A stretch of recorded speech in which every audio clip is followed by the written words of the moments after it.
Remember me. For Virginia.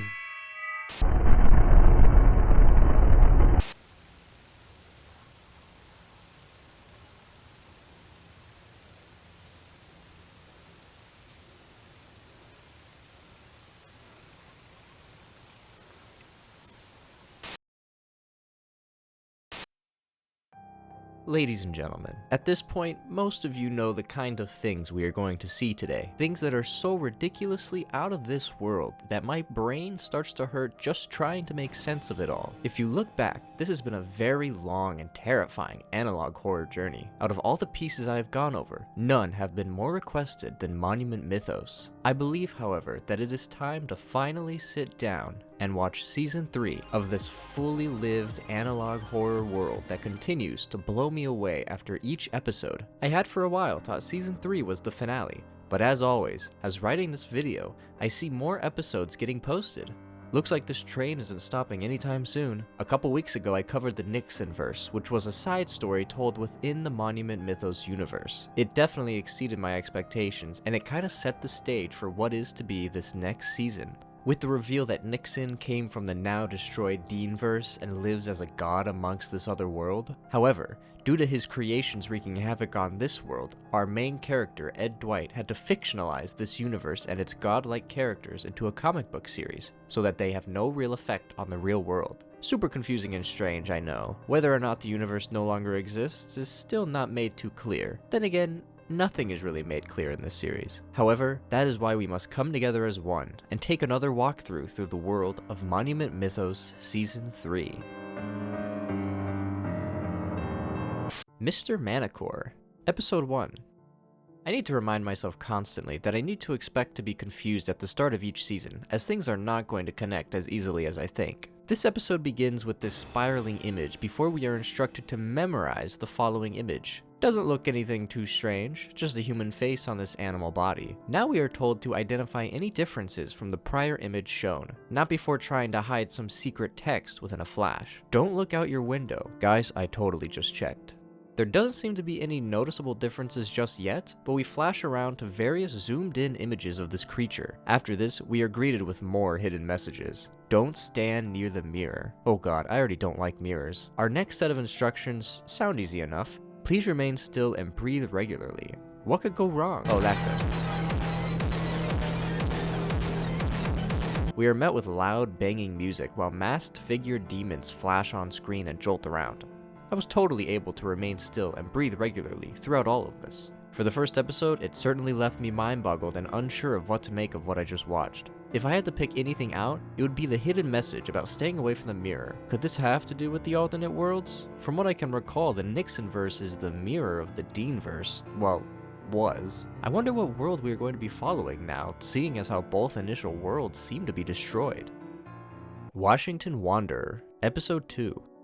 This episode begins with a message from who I believe is Leonard Moreland possibly, as he asks us to remember him, for Virginia and for America. It's nice to hear some familiar names here. It makes me feel right at home. We fade over and learn that on February 20th, 2022, the Horned Serpent metastructure went silent. Horned Serpent metastructure? Hopefully this episode fills me in on what that could be. Right after, we cut to footage that appears to be Wonderland, with new music playing 2 days after it went silent. If we remember back, the Washington Monument used a certain song to seemingly hypnotize people into going into that death trap that was inside. I wonder what changes will follow along with the song. After the camera crashes, we listen in on an audio conversation between Howard Melrose and someone named Eunice. You might want to sit down for this next part, because according to Howard, it's a bombshell. After intercepting data from the Maze servers, the corporation we had been following since Season 2, we discover that Wonderland keeps copies. Wonderland keeps copies. It's like a team machine. You can't ever delete or replace a file permanently. Every time something is moved, a copy is kept on there. Whether that be copies of universes, I am not too sure. They aren't very specific during this phone call, except he did say that the guy who was in Wonderland found a copy, and it killed him. Was it a copy of himself? We cut the video of the top of the Washington Monument completely blown off, and if you look closely, it looks like something stands at the top of the rubble. As it gets closer, it kind of looks like a younger lady. Whoever it is gets referred to as the Washington Wanderer. If I had to make a guess right now, I would say that the person up there is Virginia. Last we heard from her, she was recovered from the monument at the end of season 2. There's no way the world that we are in isn't a copy of the Deanverse, since how could we be following any of this after its destruction, unless this is all before? Let's see if answers await us around the corner. Monument Mythology, Episode 3. We are presented a video from the Dean Museum of Natural History, which means we have to be in the Deanverse. Holy hell, was this episode a lore drop or what? Let's get into it. We are presented with the origin of the horned serpent. According to this museum, a universe ended a long time ago and left only two beings, a tree and a serpent. The serpent went out and created a new universe out of boredom and went to lay world eggs, god eggs, and plant and animal eggs. The most popular egg for all the others to hang out on was the world egg known as Earth. The most powerful deity to Earth was Entropis, the goddess of chaos. However, she seems to be a fair god and even gave the power to dethrone her to 4 other gods of Earth. Falling victim to chaos itself, Entropis was struck by a bolt of lightning in Giza that decapitated her. I expected this to mean her head would still be alive and functioning, but that doesn't seem to be the case in this instance. 3 baby snakes approach the head of Entropis and devise a plan. They are going to collectively go inside the head to disguise themselves to see if they can trick the gods into thinking that they are Entropis, so that they can get their godlike power. Considering the gods would be pretty pissed off once they found out they've been tricked, the snakes decide that they are going to have to kill them right after. I can't imagine killing a god can be very easy. However, they figure all they have to do is ask men. They are not very wrong, I'm afraid. They take the head and make their way down to the land of men. The serpents found a farmer, a warrior, and an advancer. The serpents were successful in convincing the man to work on a weapon that would kill the gods. They built a statue made out of a special glass that could harness lightning, the very lightning that killed Entropis herself. The men present the statue to the snakes, referred to as Pyrasma, the destroyer of gods. The serpents took the statue and met up with the gods. The gods, fooled by the head trick the snakes are pulling, gave the snakes the power they were hoping for. After the power was given to the snakes, they introduced the gods to Pyrasma, and at the speed of light, the gods were burned to death. Interestingly enough, because of the deed pulled by man and Pyrasma, the snakes use their power to give life to every other statue in the land of men.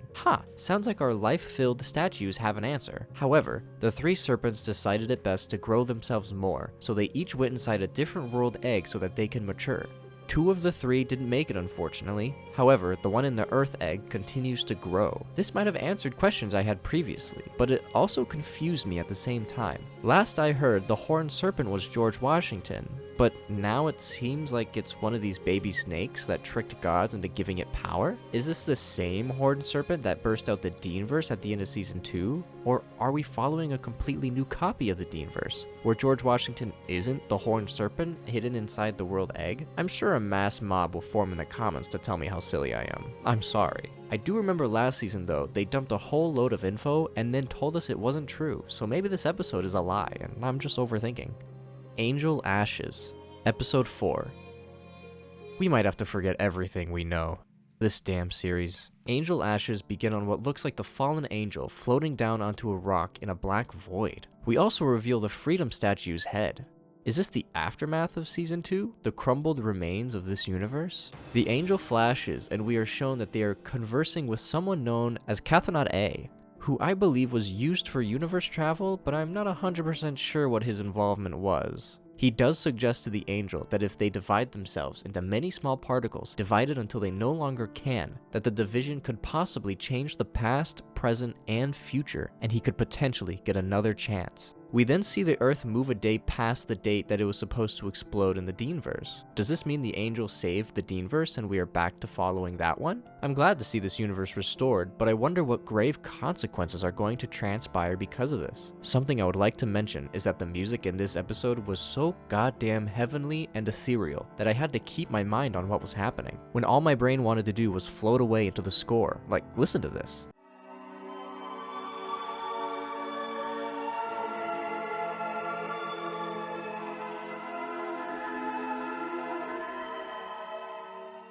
Not a very long episode, but a very important one if our dead universe has now been brought back. Let's see if these next episodes answer where exactly we are in this universe. Musk Mars, Episode 5. This episode actually takes us to the present day, 2023. We go up onto a photo of what looks like an astronaut, and it kind of looks like Elon Musk is in. Oh my god, it is Elon Musk.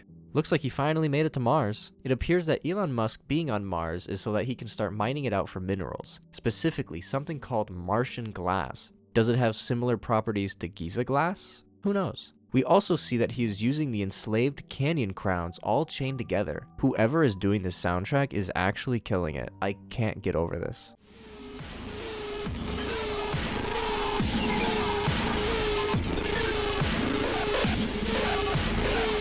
Hey, it looks like Elon bought Twitter in this world too. After going through some honestly nefarious tweets, we see what looks like those rising pyramids coming up on Mars, before Elon Musk decides it would be a good idea to nuke the planet so that he can get more resources. Being the genius that he is, the nuke ends up releasing what is known as the Martian Serpent. Turns out that snake didn't die and has grown quite the large size. And once Mr. Musk sent that nuke, it woke up our old pal. He burst out of the glass mine and is now heading straight for Earth. Isn't that just lovely? We just got Earth back, and now we have another big world-ending snake after it. I wonder if this confirms the Sphinx came from Mars in Season 2, since I remember that potentially being one of the false narratives being created in the world. Do you think there will be answers in the next episode, or am I holding out too much hope?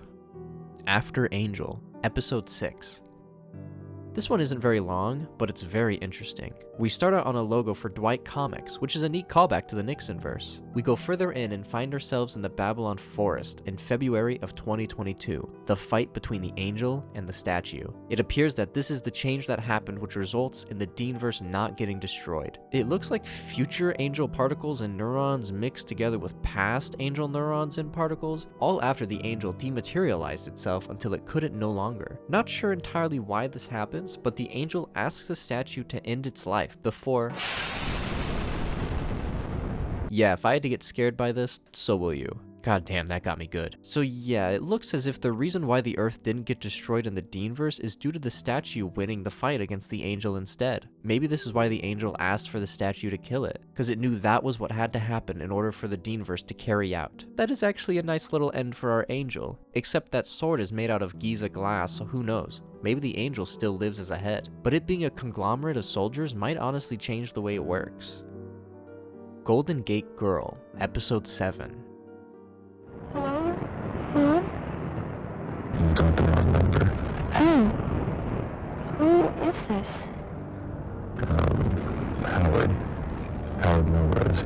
This episode begins with a conversation between a lady and Howard Melrose. Our lady was trying to call their mother, but accidentally called him instead. It revealed the lady is this Eunice character that Howard was talking to earlier in the season. After a bit of back and forth conversing, Eunice makes mention that she is standing on the Golden Gate Bridge, and when Howard asks if she is walking through the bridge, she stops and tells him to call her whenever something exciting happens, as she will be listening in Wonderland, before seemingly jumping off the bridge and ending her life. After the phone call ends, it is revealed that she is Eunice Dean. I tried looking up how she relates to James Dean, but it looks like she doesn't exist in real life, so I'm guessing she is a Monument Mythos exclusive character to this Deanverse. She is obviously someone very close to James Dean, as he is on the phone with someone named Montgomery Clift, and he does not seem to be taking it very well at all. Jimmy, it's not you. Listen, I can't run anymore. I just can't. Nobody likes me anymore. Everybody wants to run me over in the street now. I'm just a dirty dog. Jimmy. James tells him that he is unable to run for president anymore because no one likes him. He tells Clift that he has to run instead, and that everyone loves Monty. James Dean then drops the line, "You're already a better president than I'll ever be," just like what Nixon said during Season 1 in their initial election run. We then rapidly cut to an advert for Montgomery Clift running for president in the very same style as James Dean's ad in the first season. I imagine this can't be like near present day. Are we seeing major changes happening in the past as well, instead of just a continuation of the universe? It appears as if this is the election run between Dean and Nixon, except this time it's Dean and Clift? And what happened to Nixon in Season 1 is now what happened to Dean? Not too sure, but that seems to be the direction this is going. Also, like I was saying earlier, Howard was talking to Eunice in a prior episode this season. He must just talk to her like she had asked. Actually, if you go back into the first season, Howard opens his phone call addressing Eunice, a major callback from the first season. This must mean that the events of the past are currently being rerun before our very eyes. Except is Eunice's suicidal fate a result of an altered past, or did that happen originally? Maybe the only change here is the fact that Monty Clift is running for president, and he's not running against James Dean actually. James Dean is becoming the vice president, from what I've learned. My guess as to why this particular presidential run is different is because now Nixon is in his own universe, so I can't imagine he got brought back after the Angel reset everything. It just got reset with what it could work with, and Richard Nixon is not one of those things anymore. Cathonaut C, Episode 8. This episode starts out, and we learn that the mission objective for our Cathonaut C is to determine the rate of American Wonderland Syndrome, or AWS, in the Martian Serpent metastructure. Does this mean that there is a whole other Wonderland for Mars? Would they be two separate realms, or would it be two entryways into one big Wonderland? Let's try to find out. We learn that our traveler went into the Martian Wonderland, as we see his capsule go closer and closer towards this big red serpent. This version of Wonderland does look a little different, seeing as how everything is all red, but who knows what this could mean. We then see that our traveler reports that they are all in Wonderland, and there's a child here too, before the word child is focused on. We are then met with a series of drawings where we see our traveler helping the child and continuing to take care of it. Oh my god, is that Everett? That's the only little baby I can imagine being found here. We slide through some more pictures. I don't know what kind of monster this thing is. Unfortunately, the traveler loses the child, seemingly warped into some other reality. Our poor Cathonaut goes down and draws his story on a series of papers. Supposedly the drawings we were just watching. I'm going to keep complimenting it when I hear it, but the soundtrack has been incredible. It is so atmospheric, and if it wasn't such a tragic scene I was watching, I could probably peacefully drift off to sleep.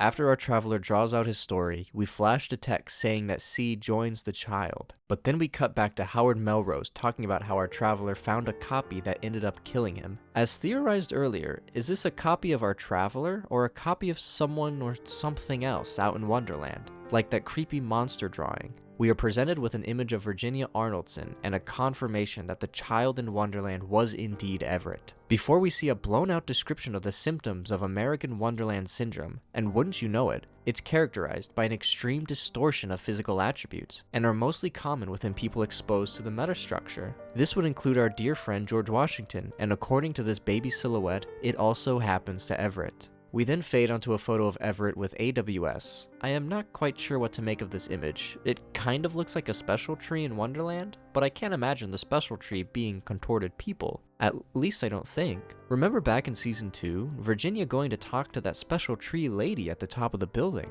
That is actually probably, more than likely, a person who got perma-stretched by Wonderland. A very interesting development. It doesn't appear that Virginia ever got affected by it, but if we read further down on the description of AWS, we also learn about Alice in Wonderland Syndrome, or AIWS, which is brain-related instead of physical. My guess is that Virginia suffered from AIWS after her time in Wonderland, and that's why she was not affected by any physical attributes. Who knows, maybe getting AIWS means you can't get AWS. Dean Devil, Episode 9.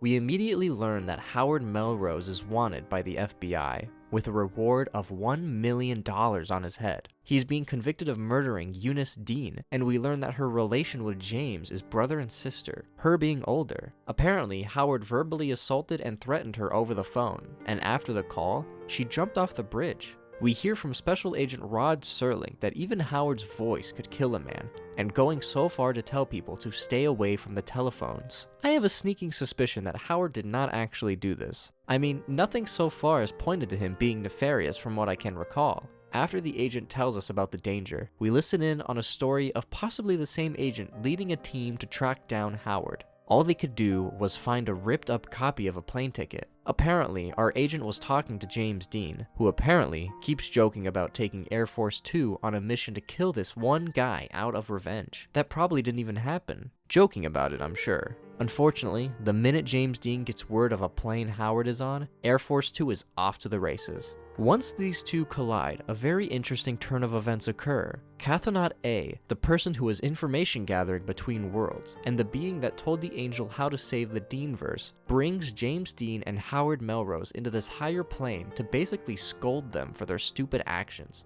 But also another very interesting fact is learned. Apparently, it is universal law that James Dean and Howard Melrose exist. Without them, there is nothing holding anything together. Cathonaut basically tells them to try again and don't kill each other this time, before the message, "Grief can make you a monster," comes on screen. Last we heard a message like this was in the Nixon verse talking about the Crescent King. Potential link? Probably not. Clift Chaos, Episode 10. This episode begins and we learn that 2 weeks have gone by since James Dean and Howard had their crash, and he is still missing. Wherever he is, who knows? But ever since, a massive platform has been under construction at the base of the Statue of Liberty. Something kind of strange is at the very beginning it says graphic content has been edited out of the video, yet the only thing being edited out is this platform. I can only imagine what this platform is made out of then. The existence of this new platform, however, had the public incredibly curious as to what it could be. Oddly enough, the platform ended up being live streamed on television so that the people could closely look and analyze the structure. Unfortunately, people ended up catching glimpses of workers lining the island up with large explosives. This made the public believe this to be some sort of nuclear weapon, as rumors spread of a nuke test happening on the island, which obviously caused a lot of chaos throughout the city. During all this nonsense, the higher-ups and mayors were not helping, as they continued to be vague about everything, which only made the people freak out more. This ended up resulting in the missing children rate going way up, and also a bunch of escaped pets. A lot of these pets were becoming incredibly aggressive and were attacking people. One dog even sought out the president as its target,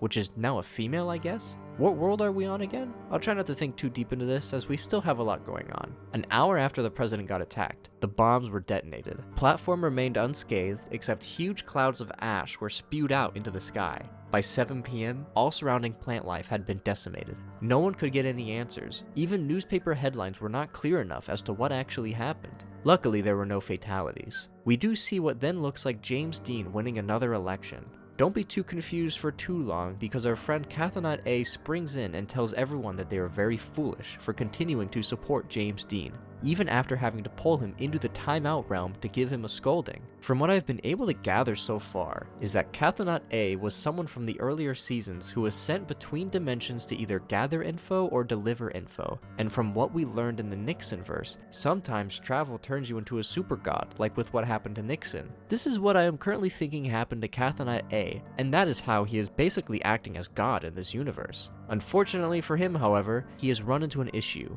If Cathonaut A continues to exist, he will continue to be met with disappointment from the humans. Yet if humanity still exists, then they will continue to only be a disappointment. So he makes a deal. Humanity needs to commit an act of true kindness, and that would be enough to make the Cathonaut leave. But as he says,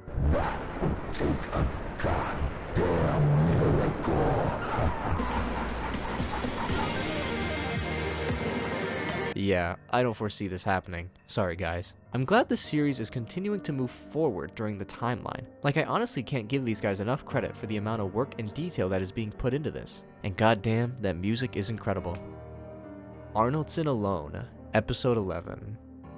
As this episode begins, text appears telling us that there are wood engravings throughout the Babylon forest that etch out a story, and it appears to be the story of Everett. Oh boy, I've been waiting for this. It's gotta be juicy. Everett describes how he was born in Hell, aka Wonderland, and over time, as he drifted aimlessly, he contorted into a big, stretched-out tree monster. He heard a familiar tune and approached towards that direction. My guess is this has to be Virginia. He describes that she is kind of transparent, and a memory from another world, so she must be one of the Wonderland clones. Last we heard, a clone killed somebody, so hopefully Everett stays safe. However, it looks like all this Virginia clone is out to do is lead Everett to the special tree that brought her original self out of Wonderland and Everett in. The tree bends over and lights up as we see Everett goes through the process of getting out of Wonderland, to which he wakes up in the middle of the Babylon forest. In an interesting turn of events, however, when Everett comes out and looks up to see the Martian serpent spiraling towards Earth, He is set out to make sure that no one else on Earth has to endure the same pain and suffering he had to his entire life. Unfortunately, the Virginia clone couldn't come out of Wonderland with him, as she was a figment of that world. We learn that once the serpent comes down to Earth, everyone will be stuck in the same nightmare Everett was stuck in,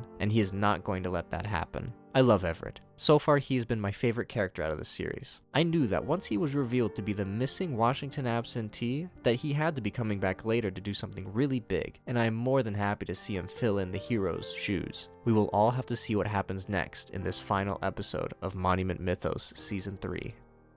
Freedom Forever, Episode 12. Just gonna say this now, this is my favorite episode out of the series. We begin on a quote from Rod Serling, former FBI director, saying, "I should have stayed a writer," before going down to one of his stories about the death of President Dean. But more importantly, we see the aftermath of the Freedom versus Angel fight. Unlike what I previously suspected, the Giza sword did in fact turn the Angel into a canyon crown, which, looking back, makes sense to see that they are really just oversized heads that float around. Interesting, but even more interesting, before the statue can get the final blow on the Angel, Everett comes in and stops it. Came in right at the perfect time to stop the Angel from defeat. After a brief fight between Everett and Freedom, we look inside the Freedom statue to remind us of who is truly in there, and that just being Thomas Crawford and his little daughter Nina. All they want is to go somewhere where no one is going to hurt them, realizing that all three of them want the same thing. They join together to create the perfect union. All as one, they soar up into the sky and head towards the Martian serpent barreling its way towards Earth. The perfect union gets to the serpent before a flash of light takes over the screen. We are then met by a video presented by Lauren Arnoldson and our good friend Mr. Squirrel, seemingly showing us that the perfect union succeeded as she points us up at a new constellation known as Mr. Manicor. Lauren asks what the constellation is made out of, to which the answer is good people, before learning the face is made up of all the fallen soldiers who died due to Rockefeller's death ray, Thomas and Nina alongside Freedom, and last but not least, little Everett up in the corner. Before we see that this act was enough in the eyes of Cathanat A, as we see him leave the universe. Ironic that the people that had to endure the most suffering out of anyone in this world are the ones who gave up their lives to save it, in a true act of kindness. I don't know why, but this ending really got to me. Just the message of unity and seeing this universe's heroes be the characters that we all originally thought were the villains. The season ends on a message saying goodbye to Cathanat A as he leaves and we cut away. I know there are more episodes that have just come out after this one, but by God was that a brilliant ending to this series. If there weren't any more episodes, I would be content with where it left off, but I am equally as excited to explore what these new episodes have to offer. I will more than likely wait until all episodes are released before I cover them though. The reason why this last episode is my favorite is because it really felt like the first time I was super invested in a story where it was only told in this analog style, to then break the mold and give me a visual animation of a finale, so that everything I had read and learned gets shown before my very eyes. It was the last thing this world needed to truly bring it to life. I would like to take this time at the end here to thank you all for tagging along with me as I conquered through the entire Monument Mythos series. Without your recommendations, I would never have even thought to check this out on YouTube, and what a tragedy that would have been. I absolutely cannot wait to see what Alex and everyone else involved is able to come up with. The level of detailed storytelling is impeccable, and I'll say it one last time, the soundtrack this season was astronomical, and everyone should be super proud of what they were able to create. On that note, however, if you made it all the way to the end, I appreciate it greatly and would love it if you haven't already. Give the video a like and a subscribe, and comment down below what you thought of the Monument Mythos series as a whole so far, and what you thought of the ending to this season. I, for one, really enjoyed it and feel satisfied, but we will have to see soon what they all cook up next. I'll be sure to catch you guys in the next video.